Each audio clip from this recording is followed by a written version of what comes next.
तो दोस्तों ब्रह्मास्त्र मूवी ने इंडियन सिनेमा में एक अच्छे से सिनेमैटिक यूनिवर्स को इंट्रोड्यूस कर दिया है। तो जैसा कि हमें पता है कि फिलहाल ब्रह्मास्त्र एक ट्रिलॉजी होने वाली है, जिसके फर्स्ट पार्ट द शिवा को हम लोग इस यूनिवर्स का इंट्रोडक्शन भी कह सकते हैं। अब इस इंट्रोडक्शन ने हमें इस यूनिवर्स के बारे में बहुत कुछ बताया है, पर स्टिल हमारे सामने बहुत सारे क्वेश्चंस उठ रहे हैं और उन क्वेश्चंस के ऊपर बहुत सारी फैन थ्योरीज बन रही है। तो दोस्तों मेरा नाम है अमन सिन्हा और आज मैं अपने दोस्त कॉमन एंटरटेनर यूट्यूब चैनल से ललित बिंदोरिया के साथ बात करने वाला हूँ ब्रह्मास्त्र की 5 अमेजिंग फैन थ्योरीज के बारे में। तो गाइस इस अमेजिंग से कोलैब को आगे बढ़ाते हुए चलिए शुरू करते हैं। वैसे ये डायलॉग अमन ज्यादा अच्छे से बोल लेता है। पहली थ्योरी ये है कि देव आखिर ब्रह्मास्त्र को यूज करना ही क्यों चाहता है। तो हम जानते हैं कि पूरी मूवी में अल्टीमेटली बात हो रही है देव की कि कैसे देव ने एक नहीं दो नहीं बल्कि बहुत से अस्त्रों को समन कर लिया था और उन अस्त्रों से भी देव की पावर की भूख नहीं बुझी और इसीलिए उसे चाहिए था ब्रह्मास्त्र, जो कि उसने पा भी लिया था और इनफैक्ट यूज करना चालू भी कर दिया था। लेकिन एंड टाइम पर अमृता और देव के बीच में वॉर हुई और उस ब्रह्मास्त्र को दुनिया को खत्म करने से रोका गया। इन सब के ऊपर ब्रह्मास्त्र को 3 टुकड़ों में तोड़ भी दिया गया। इतना सब कुछ हमें मूवी से पता तो चला, लेकिन सवाल ये है कि आखिर देव ब्रह्मास्त्र को यूज करके दुनिया को खत्म करना चाहता ही क्यों है। क्या पता देव को किसी बड़े थ्रेट के बारे में पता चला हो, क्योंकि एट द एंड देव भी ब्रह्मांशी था। तो हो सकता है देव ब्रह्मास्त्र को यूज करके कुछ अच्छा करना चाहता हो, क्योंकि गुरुजी ने कहा था कि ब्रह्मास्त्र यूज करने से दुनिया तबाह हो सकती है और देव खुद भी तो इस दुनिया का हिस्सा है। तो अगर दुनिया खत्म हो जाएगी तो देव खुद भी तो खत्म हो जाएगा। पर हम जानते हैं कि देव कोई बेवकूफ नहीं है, क्योंकि उसके पास ज्ञान अस्त्र भी था। उसे इन चीजों के बारे में सारे ब्रह्मांड में सबसे ज्यादा अच्छे से पता होगा।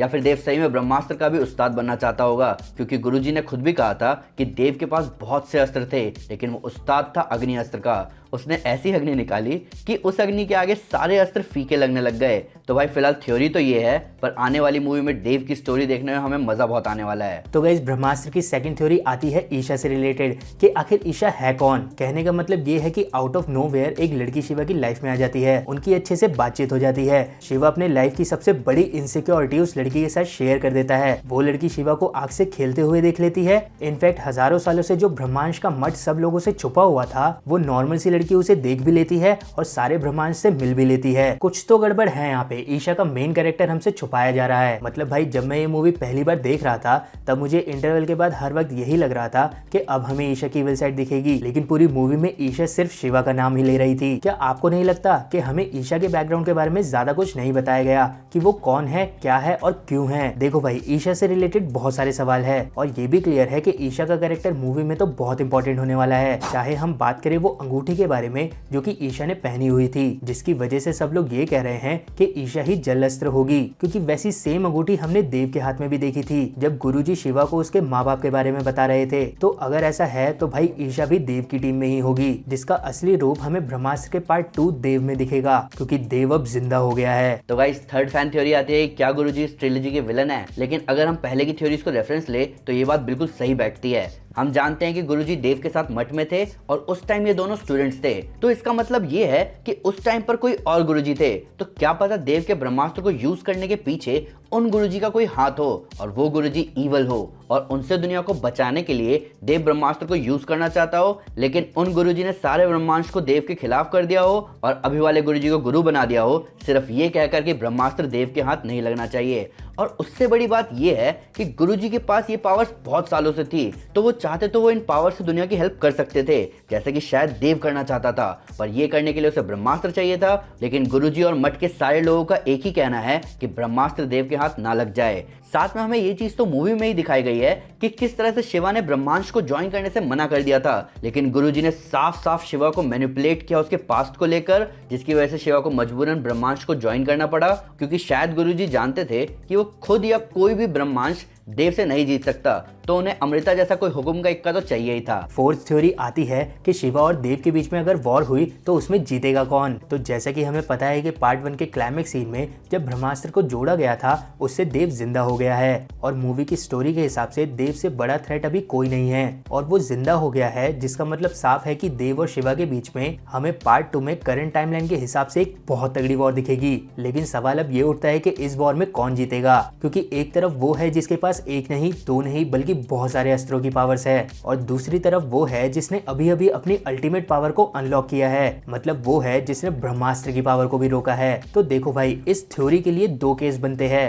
पहला ये कि जैसा हमें पार्ट 1 में सब कैरेक्टर्स को दिखाया गया है सब वैसे ही है, मतलब यहाँ पर कोई भी माइंड गेम नहीं चल रहा। बेसिकली ईशा का कैरेक्टर रियल है, तो इस हिसाब से अगर फाइट होती है तो भाई शिवा देव को बहुत अच्छे से मार देगा, क्योंकि शिवा की पावर्स के बारे में अभी किसी को नहीं पता कि वो कितना पावरफुल है। और वैसे भी मूवी में लव इमोशंस को बहुत पावरफुल दिखाया गया है। दूसरा केस बनता है कि ईशा इविल है और वो देव की टीम में ही है। इस केस के हिसाब से हमें देव और शिवा के बीच में दो फाइट दिखेंगी, जिसमें पहली वाली फाइट में शिवा बहुत बुरी तरीके से देव से पिटेगा और फिर वो अपनी पावर्स को अच्छे से यूज करना सीखेगा और लास्ट में देव को हराएगा। क्योंकि हमने अभी तक देव की सारी स्टोरी सुनी है, उसे एक्शन करते हुए नहीं देखा है, और मेकर्स देव जिसको इतना बड़ा थ्रेट बता रहे हैं उसे इतनी आराम से तो पिटने नहीं देंगे। लास्ट थ्योरी आपको थोड़ी अजीब लग सकती है, पर कुछ फैंस का कहना है कि शायद शाहरुख खान ही देव है। अब मैं जानता हूं कि देव के कैरेक्टर को प्ले करने से रिलेटेड बहुत सारी न्यूज बाहर आ रही है। कोई कह रहा है रणवीर सिंह इस रोल को प्ले करेंगे, तो कोई कह रहा है ऋतिक रोशन इस रोल को प्ले करेंगे। लेकिन इस थ्योरी को समझने के लिए